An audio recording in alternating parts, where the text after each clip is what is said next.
5 countries airline pilots avoid at all costs. 5. Bhutan. Paro Airport in Bhutan is one of the hardest airports to land at. It sits in the Paro River Valley deep in the Himalayas. The mountains surrounding it rise as high as 18,000 feet. Pilots have to weave through a narrow, twisting valley to reach the runway. They need to make sharp turns while dropping in altitude. The runway itself is 7,364 feet above sea level. At this height, the air is thin. That forces planes to fly faster than normal just to stay stable.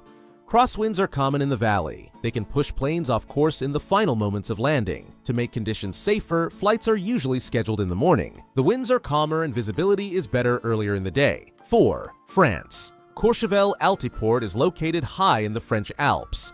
It is carved into the side of a mountain. The runway is extremely short, only 1,762 feet long. It sits 6,588 feet above sea level. Because of its slope, the runway feels more like a ski jump. It has an 18.66% gradient, one of the steepest in the world. Pilots don't have the option to abort a landing. The mountains rise too sharply for a safe second attempt.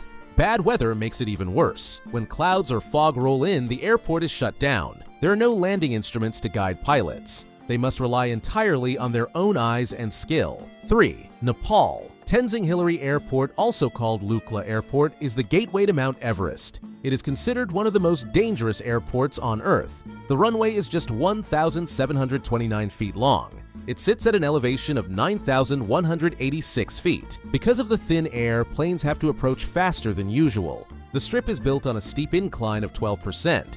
If a plane comes in too low, it can crash into the mountain wall at the end. On the other side, there is a sheer drop into the valley. 2. Sint Maarten. Princess Juliana Airport is famous for its location. The runway begins right next to Maho Beach. Planes land just a few feet above the heads of sunbathers. The runway itself is 7,546 feet long, which is short for big jets. Before takeoff, pilots must use full engine power. This creates jet blasts that can reach speeds of 250 miles per hour. A simple chain link fence separates the runway from the beach. Tourists often grab onto it during takeoffs. The force can throw people across the sand or into the water. 1. India. Agadi Airport is located on a small island in the Lakshadweep chain. The runway is only 4,235 feet long. It is built on a thin strip of land at the southern tip of the island. Water surrounds the runway on 3 sides. There is almost no margin for error. If a plane overshoots or veers off course, it risks plunging into the sea.